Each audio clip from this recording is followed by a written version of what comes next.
All right, welcome back to Dirty Boots Capital. Today we have with us Nate Agnini from Aloha Capital. Nate, welcome. Thanks very much. Thanks for having me, Tony. Nate, Aloha Capital, but it doesn't look like where you're sitting there. That doesn't look like Hawaii to me. No, I'm in Vail, Colorado, where my home primarily is. I split between here and California. Our company is based out of Boulder, Colorado. We didn't just appropriate the name. We were founded in Maui. Our principals were there for 2 years when they founded the company, primarily doing managed debt stuff at the time, and then realized they were largely working East Coast hours, and that was a little bit tough from Hawaii, so they decided to come back to the mainland, and they had roots in Colorado. So Yeah. we've been based out of Colorado since 2016. Excellent. It's a beautiful place to be. Now, we met at a trade show, for lack of a better term, in I think it was Scottsdale. Scottsdale, yeah, Limited. And it was awesome. Normally I don't have folks on that I meet at trade shows, just so you know, so the viewers know. But we had a great conversation. We went out to breakfast together. We were talking about the products you guys offer. I was talking about the struggles of the people, the real estate community that I serve. And we just really resonated with each other in terms of what you guys bring to the table, which is a couple of different things. And we're going to get into that. So, Nate, why don't you just tell us a little bit? So Aloha Capital, tell us a little bit about what you guys do. Yeah, absolutely. Thanks so much. Yeah, and I appreciate you having me on. It's a privilege to be here. Aloha Capital. So we are primarily, let's say there are two elements to the business. We have a very active and robust lending side of the business. So that would be on residential real estate, nationwide, 45 different states. We are direct lenders, non-QM lenders. So we're not tied to Fannie Freddie. We are originating capital out of a pool of money that we have raised from investors and investing it into residential real estate, anything from single family fix and flip, multifamily value add, long-term products, 30-year, 40-year permanent debt. We also have a ground up division. So anything within that, again, residential, non-commercial real estate world, we lend to, and we try to have a product that serves it. So as you can imagine, that's a giant bucket, and we see all sorts of deals come across our desk every day in that way. So that business in itself is what you would expect from a lender. We're focusing on origination and finding great borrowers and partnering with them for the long term. I mentioned the money that we use to source our funds. That is on the passive investment side of Aloha Capital, so more the capital end, and that is a pool of capital that we've raised from investors over the years that we then deploy into these loans with great borrowers, and then offer those investors a rate of return on their money. So the larger fund targets an 8% annualized return, and then we sell direct notes with 10 to 13% annualized returns as well. So I guess in a nutshell, we're trying to offer something for every element of the real estate investor, whether you're an active investor and out there sourcing and looking for deals and trying to build your portfolio or flip products, to active or passive investors on the sheerly investment side of things. So you can deploy your capital into real estate, backed assets and get a great return. So you just shared a ton of information there. So much. Yeah. Much, which is what I liked about what you guys are doing. So you guys pretty much cover the entire life cycle, I'll call it, of somebody who's taken a property and doing the fix up of that property and needs some, say, hard money. So you have investors on your side that pour capital into you, into your company, and then you, based on the loan process, you have, for lack of a better term, you have that hard money that you can now lend out to individuals. Yeah, we prefer to call it easy money, but easy money. Yep. And so you're able to help investors, right? Because that's what this channel is about, helping investors, get into real estate, create more wealth, create more freedom for themselves. I want to kind of bridge that gap with this conversation to help them. You're able to help them buy that property that needs a little bit of love. And then after they're done renovating that property, it could be a 2-unit, a 4-unit, anything, I would imagine. And they up to 10 units, yeah. Up to 10 units. That's beautiful. And once they have that stabilized, they can then have the same company, Aloha Capital, that did the hard money, or as you say, the easy money. You can roll that over into like a 30-year product, which is great. One of the things we were talking about before we started recording here was, so you guys have a pretty interesting 30-year fixed. I'm looking at my notes here, 30-year fixed program. It's a 5/1 ARM. And you're saying the rates are somewhere around 7% right now, high sixes, low sevens, depends, right? All this is dependent on, the FICO, deal individual and size, the eligibility. asset. I mean, right, we can't quote exactly. Um, but one of the things we were talking about, so this is loosely based off of somebody bringing 20% to the table.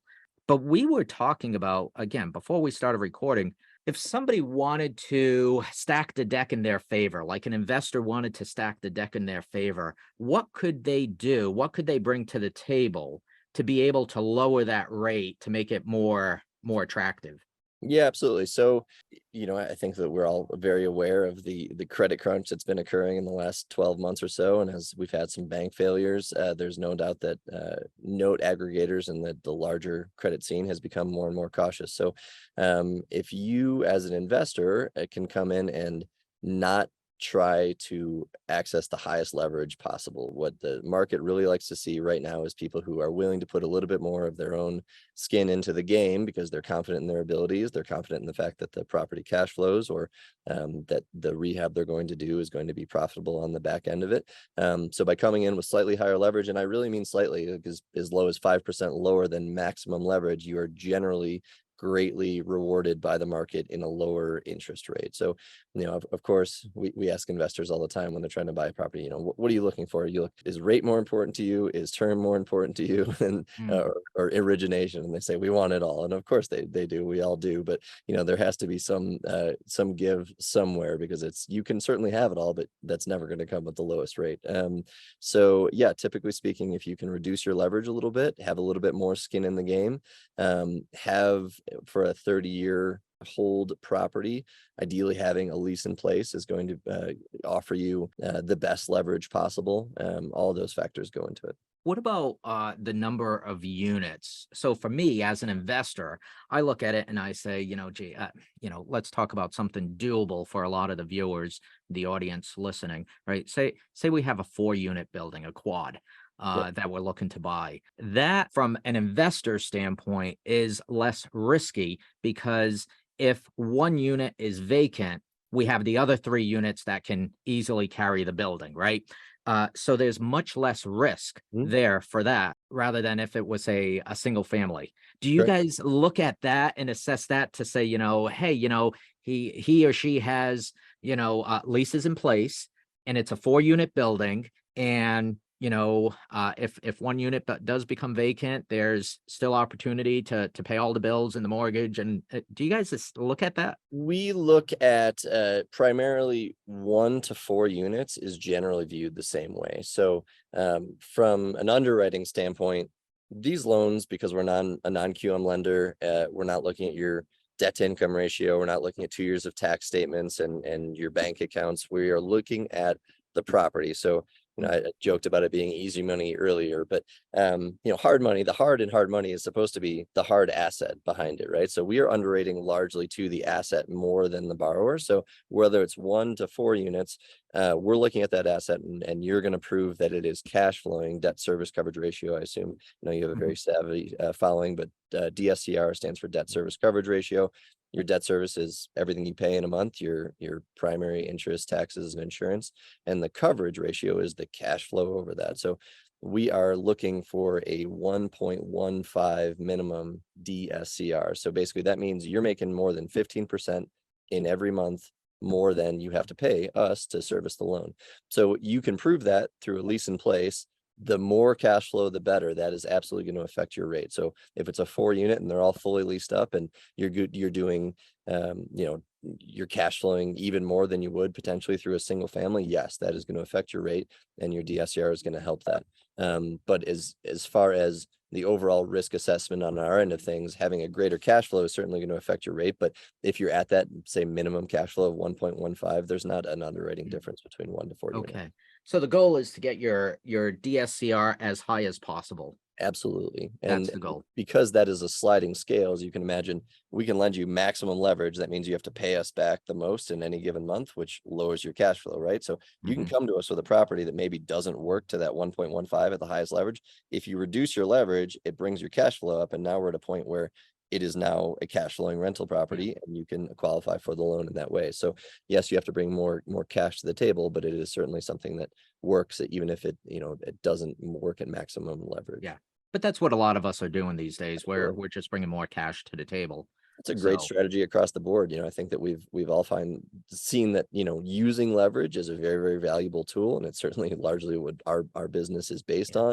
on. But there is such a thing as being over leveraged, and I think that we've all seen plenty of cautionary tales coming out of the last 2 or 3 years of people underwriting cash flowing properties Mm, based on numbers that were maybe in a very individual COVID spike or yeah. whatever the deal was, people migrating because they could work from somewhere else. And now that that is mitigated a little bit, you can't necessarily underwrite to those same specs. So having a little more skin in the game benefits everybody. Yeah. How much does experience of the individual applying for the loan play into actually being able to get the loan? Like somebody who's never done real estate, fix and flip, or investing, dealing with tenants, if they never had any experience, does that impact them in any way? Because I deal with through my coaching, I deal with a lot of folks who are investing for the first time, and is that something that you guys hold against them if they're like a first time fix and flip or investor? I wouldn't necessarily call it hold against them. I like to think of it as protect everybody involved, but to a degree, yes. So less so for the 30-year cash flowing products. So because again, that's based on the asset itself and its cash Mhm. flow. And so assuming that you have a lease in place, the hard work is already done, right? Like try Yeah. not to drive away your renters, but assuming they're going to stay there, Yeah. that unit's going to keep cash flowing and you're going to be fine. So there's not you don't take a hit on it without experience in the cash flowing product, but for the rehabs, you absolutely do. Experience is king in rehabs, and as you can imagine, that's just a whole different ball game, right? Yeah. Finding a cash flowing rental property just by using rents and saying I want to buy this and having it go forward is different than looking at a real dump and saying, no, I'm gonna have to remove these walls and foundation and coming up with a scope of work and then finding the crew to do that or doing it yourself. It's just a much bigger thing. So Yeah. while we do lend to first time investors with rehab products, they are typically going to see considerably lower leverage and higher rates.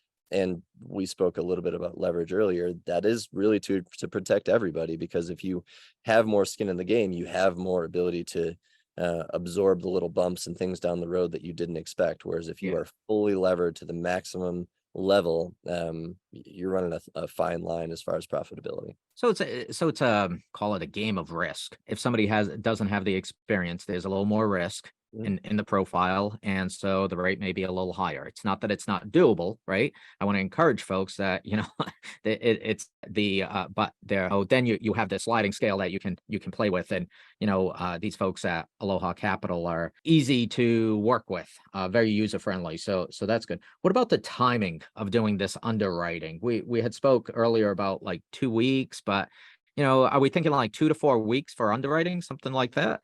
That's pretty accurate. We for the 30-year product, for the DSCR product, we are looking for an appraisal on that product. So I don't know how many appraisers are in your community, but you Mm. guys seem to make plenty without doing very much or being very quick about it. Yeah, yeah, So that tends to be the holdup for us, finding that appraiser. They go out there, whether we're ordering it through an AMC or directly, and then getting that number back and applying it. So, I think 2 to 3 weeks is typical for a debt service coverage ratio loan. And also for a bridge loan, although we do have an express option for the bridge loans where we can do a desktop appraisal where we are basically just sort of, looking at all indicators and saying we think yeah, this is what the property is worth. We're going to underwrite it to that, but we're going to hold a little bit of 10% specifically of the purchase price in escrow in case our numbers are yeah. all off. And then in that case, we can move more quickly, but we are sort of hedging that bet. Yeah, so very, very user friendly to work with and work to try to make the deal work Yeah, for all absolutely. parties is what it comes down to. So you shared with us, the hard money, or as you say, the easy money aspect to get into real estate. So that's one avenue for folks who want to get into real estate investing.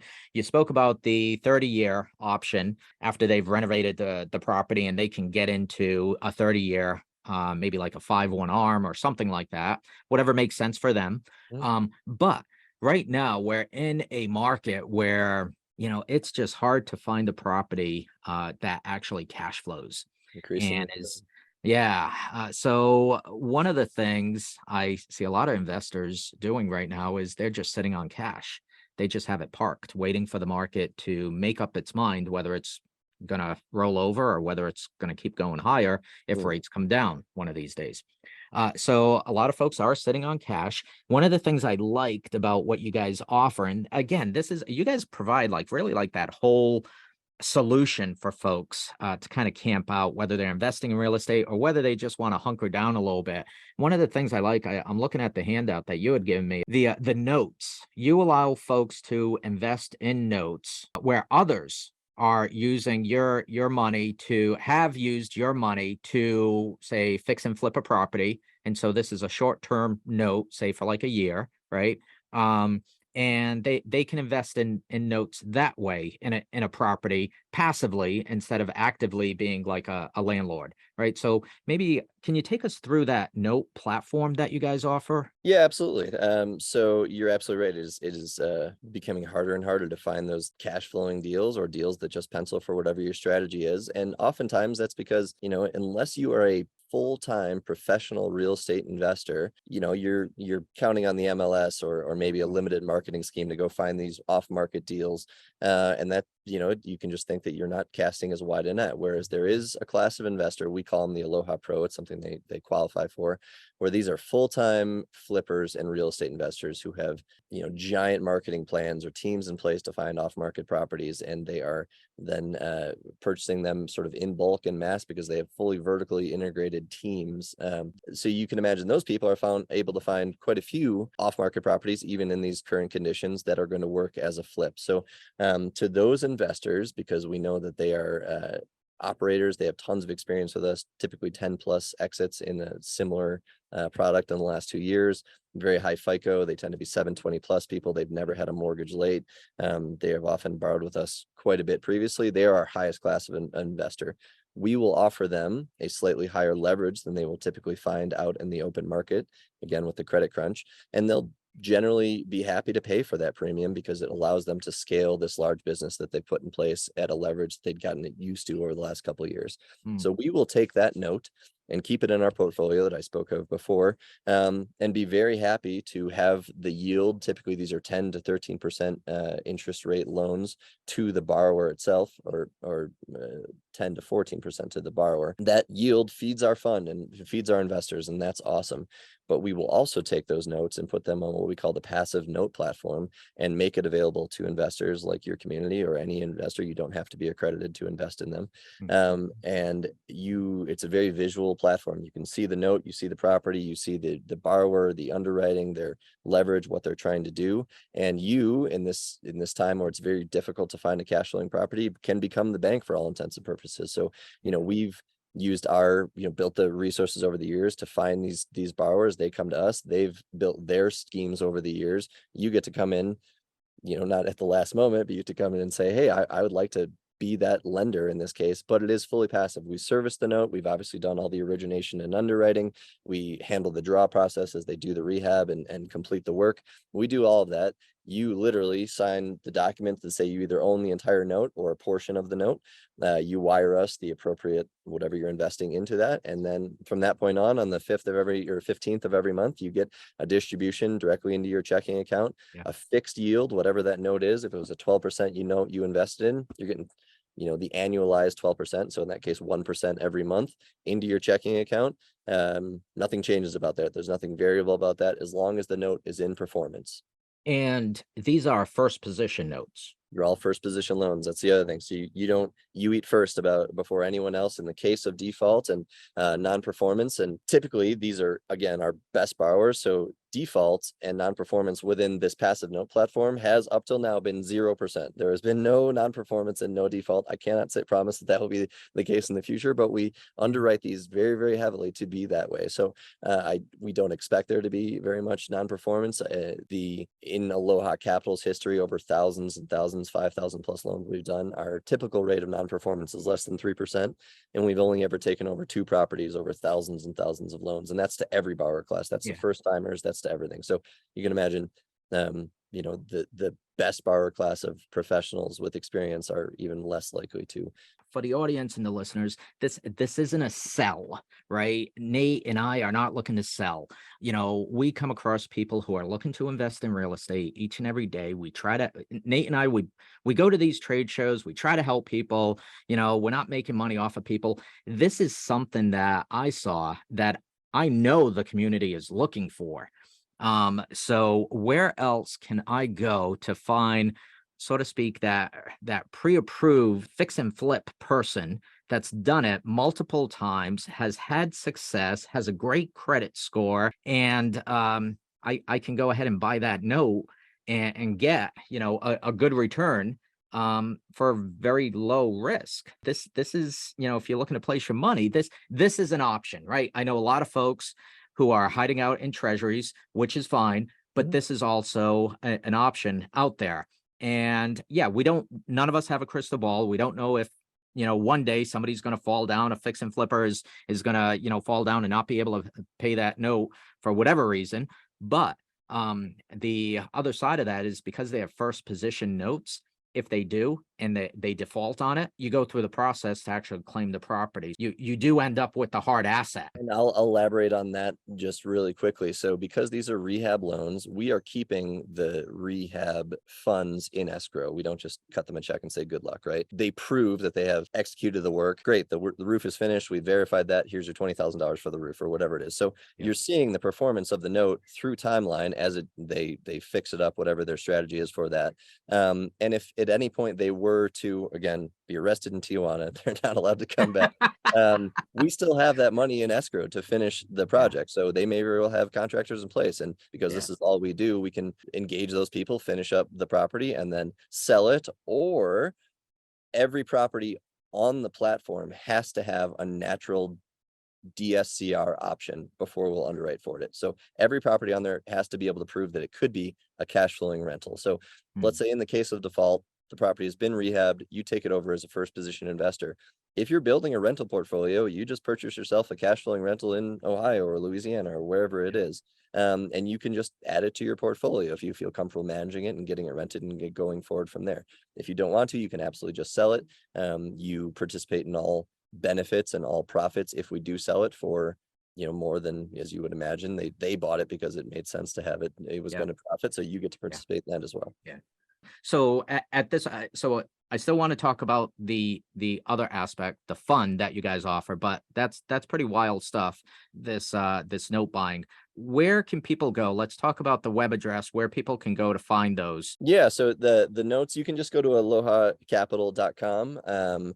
And you're going to be able to find links to all of this. But if you were specifically to go to passivenotes.alohacapital.com, that's going to take you to our passive notes platform, and anybody has access to that. You can scroll through the notes in real time. We're sort of always adding them, taking some off, selling portions of them, and look into any single one. And I'm sure a link to my face is probably all over it somewhere. So if you have any specific questions, you can click on something. I'm happy to run you through that. But I do want to touch on something you said earlier, that this is not a sell. Obviously we are a for-profit business, right? So we're trying to make money, but these notes, whether we sell them or not, we originated them because we think they are amazing loans to rock solid investors. And if we don't sell a note to you on the passive note platform, it just goes through its entire timeline under our bank account. It's in our portfolio. We have all the risk on it. We're very happy to take that risk because we think those are, have proven to be amazing loans with great yields to our investors and to our company. So, we're not trying to sell our dogs here. Like, these are, typically speaking, our best loans. The reason we sell them, it allows us to churn that capital and do more deals with the assets we have under management. But if something doesn't sell, that does not, affect us very much, other than possibly padding our bottom line. And because you can invest in these in a partial way, let's say there's a $200,000 note on the platform, you come in at $100,000, you are ostensibly partnered with Aloha at that point. We own the other $100,000. We have equal skin in the game, and we are both totally incentivized to make sure that note is in performance and as profitable and efficient as possible, right? So you're not just out there, in the wilderness by yourself hoping this thing goes well. It is absolutely incumbent on us and important to us to make sure that works. And so one of the questions I meant to ask, so with these notes, say there's a note that's, the interest rate on it is 13%. You guys service all these notes. The buyer of the note doesn't have to send out, invoices to the borrower or anything like that. You guys service these notes. So if something's getting like a 13% interest rate, how much do you guys take to service that note? If every rate that you see on the passive note platform is net of fees. So if you see a 13% note on the platform, we originated that at 14%. We keep a 1% servicing fee. Okay, so that's reasonable. It's not like you're gouging anybody there. No, try Right. not to. Yeah, and I've been to the platform. Actually, I took one of my clients to your platform Okay. to look at a property. I think it was in Ohio, which was very interesting. So yeah, I like all the level of detail you provide on there. You make it nice and easy for us. But before time runs out, I want to quickly talk about for folks where hey, I just want to be like ultra passive. I don't even want to own notes. I just want to be like super passive and just like get a coupon in the mail each and every month, super low risk. So I want to talk about this Aloha fund that you guys have and what that brings for the investor. Yeah, so the Aloha Limited Fund, that is our longest running flagship fund. It started with the inception of the business in 2015. So it is largely the money we have raised over the years for people, and that is how we fund all of these notes that we talked about and all the other loans that we do. So an accredited investor, and I assume that a lot of your followers know what that is, but if not, you can look it up very easy. But an accredited investor can invest in that fund at $100,000 minimum allocation, and it is just that, completely passive. It is full of however many hundred notes we have in origination at any given point. Typically, we are selling those notes to securitization early in their life cycle. So we're selling them to a note aggregator on the East Coast that defrays the tail end risk to our investors, because as you can imagine, very few people go non-performing on a note in the first month or month and a half that they have it in origination, and then we've sold it off. So now they have the risk. We keep a small yield between what we buy it and sell it for, and then obviously get the origination points and churn that capital again. So it's very, it's a conservative fund. We target an 8% annualized return. Historically speaking, we're at 9.25%, I think, over the years. But I can tell you last year, I think we were at 6 1/3. It was a very interesting year to be lending money, but you see those highs and lows because we do stick to the mandate of never losing anybody's money, right? So we're not looking for the shiny object. We're not going to go chase yield if that increases exposure. We would much rather be able to tell our investors, you don't have quite as much distribution this month, but you're getting a distribution this month. We've never not distributed to our investors ever since inception. We're not looking to lose anybody's money. And if that means that as the market changes and we have to be risk off for a little bit, we're happy to take that risk and protect our investors. And what's the hold period? If I was an investor coming in, I'm an accredited investor. I go to put 100 grand into this fund. We're looking at maybe 8% target. Again, nobody has a crystal ball, but that's what we're targeting. What's the hold period? There's not a hold period, but we do quarterly withdrawals more for accounting purposes than for anything else. So, as at the quarter, before the quarterly withdrawal, if you let us know, hey, I'm looking to take some money out of it, you can absolutely do that, but you're not locked up for any period of time. So, I mean, I guess that's kind of a misnomer. Whatever quarter is, it's a 3 to 4 month hold period. But you can get your money out really liquidly. And there is a way, and I know we're running out of time here, but I'll quickly sum up that to combine these two products. So we will allow a new investor to take 80% of any money they invest in the Aloha Limited Fund and slide it into notes at any given point very liquidly on a monthly cycle. So let's say you come in at $500,000 into the Aloha Limited Fund. You can take 400,000 of those dollars and look at the private note platform and say, I like this note, this note, this note. I'm going to slide that 400 grand into those notes for whatever time they're in performance. Let's say they're 6-month notes. So you're going to, have 6 months of money working at 11, 12, 13%. At the end of that, you can either have the money round trip back to the fund, Yeah. or you can reallocate into another note in perpetuity and build your own rate of return. So it's kind of a choose your own adventure sort of thing. You have your money working completely passive at an 8% target on this side of things. But if you want to spice up your yield and you see a borrower or a deal you really like on the other side of things, it's very easy to build it up to a double-digit return without ever being locked up and always being in first position and having it be totally passive the whole time.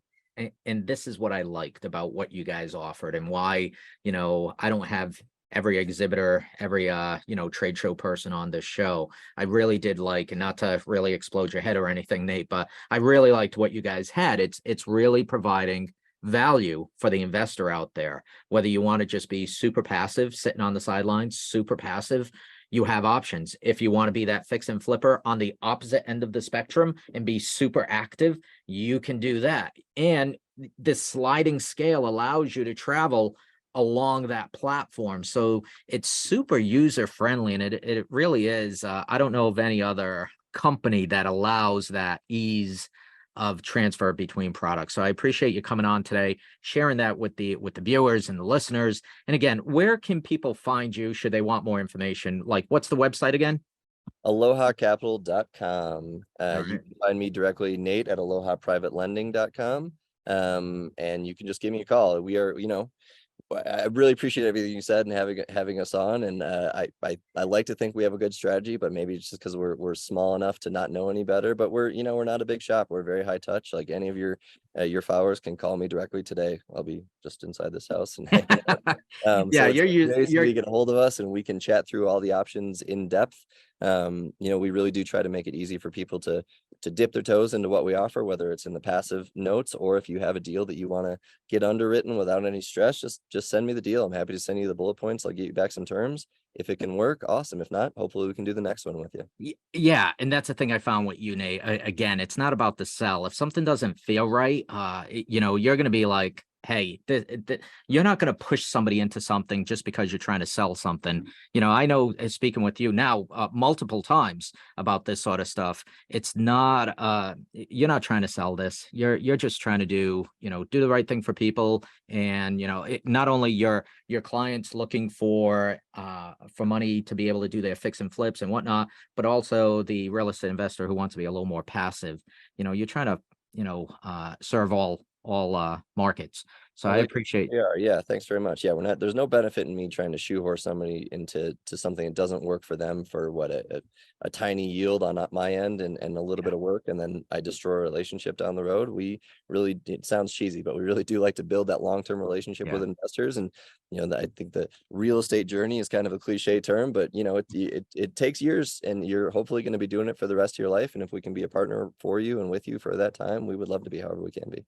That's awesome. Nate, thanks for coming on today. I appreciate your time. Thank you so much for having me. It was a real pleasure, and I hope that your community got something out of it. Absolutely. Thank you. Thanks a lot. Bye-bye.